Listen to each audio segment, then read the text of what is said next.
Good day, everyone. I'm Gilmore de la Cruz, and my partner is Jomar Kabkaban to present the decision making, planning, and strategy. Tools and technique and approach strategies in decision making. Cost benefit analysis. A cost benefit analysis is a strategic decision making tool used to evaluate the cost and potential benefits of different actions and choose the one that offers the greatest net benefit. Marginal analysis.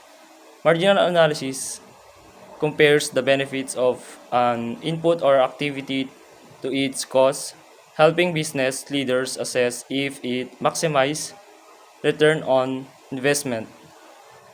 It is effective for decision making as it considers preference, resource, and informational constraints, aiding manager in making optimal decisions. SWOT diagram. It is used to make a significant change in a business. SWOT diagrams can help the company to break down the situation into four distinct quadrants. S. Strength. What does your company do better than its competitor? Think of both internal and external strength that you possess. W. Weaknesses. Where can your company improve? Try to take a neutral approach and consider what factors may be hurting your business. O. Opportunities. Look at your strength and think of how you can leverage them to create new opening for your business. Also consider how eliminating a specific weakness could open you up to a new opportunity. T. Traits. Determine what challenge stand in the way of achieving your goals. Identify the primary traits to your organization. SWOT analysis, strengths, weaknesses, opportunities, threats. A SWOT analysis is strategic planning tool that evaluates a business strengths, weaknesses, threats, and opportunities. It's help manager leverage strength and address weaknesses and plan for external traits and opportunities, aiding in strategic decision making. Decision matrix feasibility study. Can we do this? A feasibility study is a business planning tool used to determine if a project or goal is achievable and profitable. It's help entrepreneurs decide whether to pursue an opportunity during the initial planning stage of launching a company. For example, if an inventor creates a costly new television display technology with minimal benefits over existing ones, a feasibility study might show that the high production cost would make the product too expensive for customers, rendering the business unfeasible. A decision matrix is similar to a pros cons list, but it allows you to place a level of importance on each factor. That way, you can more accurately weigh the different options against each other. How to create a decision matrix. List your decision alternatives as row. List relevant factors as column. Establish a consistent scale to assess the value of each combination of alternatives and factors. Determine the Determine how important each factor is toward making your final decision and assign weight accordingly. Multiply your original rating by the weight rankings. Add up the factors under each decision alternative. The option that score the highest wins. Types of decision making in management. Program decisions. These repetitive decisions address simple, everyday uses using established procedures within an organization. Example include making purchase order, approving salary increments, and sanctioning various types of leaves. 2. Process decision. The most vital part of any management job is process management, which involves creating procedures for various projects. This includes deciding on project outcomes, setting deadlines and milestones, and assigning team member of different tasks. Operational decision. Operational or tactical decisions address current issues to increase organizational efficiency. Influencing factors include working conditions, supervision's level, and resource use. These decisions focus on short-term improvements. Number 4. Strategic decision. Strategic decision focus on the business's output and long-term goals, aligning with its values and vision.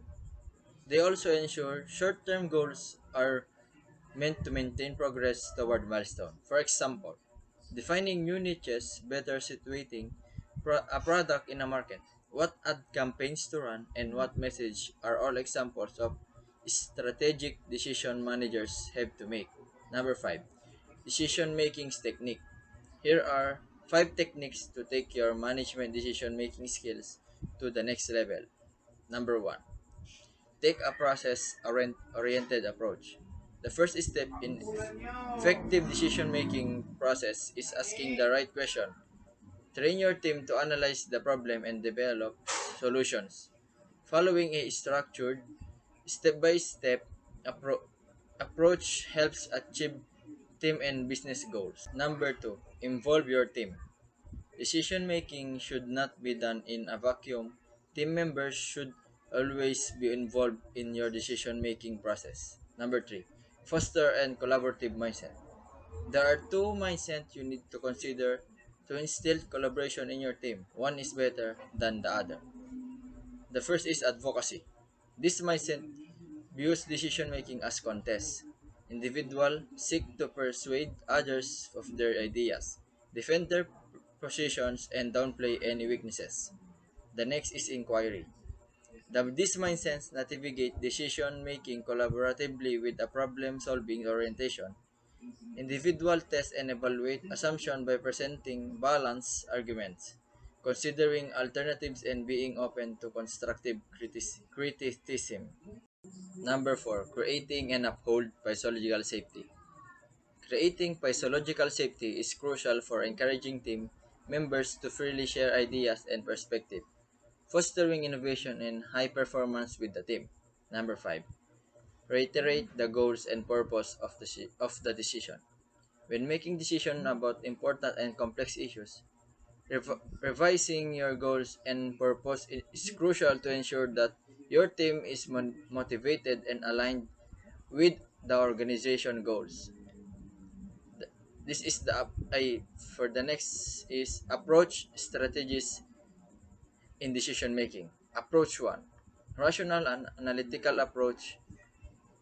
The rational analytical approach to decision making assumes the decisions makers act intelligently, considered all feasible alternatives and their consequences, and chooses the option that maximizes gains. The rational approval to decision making includes the following step. First step, recognize the need for a decision. Second, establish rank and weight criteria. Third, gather available information and data. Fourth, identify possible alternatives. 5. Evaluate each alternative with respect to all the criteria. And 6. Select the best alternative. And the last, a satisfying approach. Approach number 2, intuitive emotional. Intuition is an innate belief about something without conscious consideration. Intuitive emotional approach is opposed to rational decision making. Managers sometimes decide to do something because it feels right. Approach number 3, political behavioral approach. This approach emphasizes that decision makers must consider pressure from stakeholders affected by their decisions. Organization engage in interdependent relationship with stakeholders, and decision makers should strive to meet their demands. It acknowledged that organizational constraints can limit available choices for decision makers. Approach number 4. Administrative approach. Herbert A. Simon was one of the first person to recognize that decisions are not always made with rationally and logic. His administrative model holds that managers have incomplete and imperfect information, are constrained by bounded rationality, and try to satisfy when making decisions. That's all. Thank you.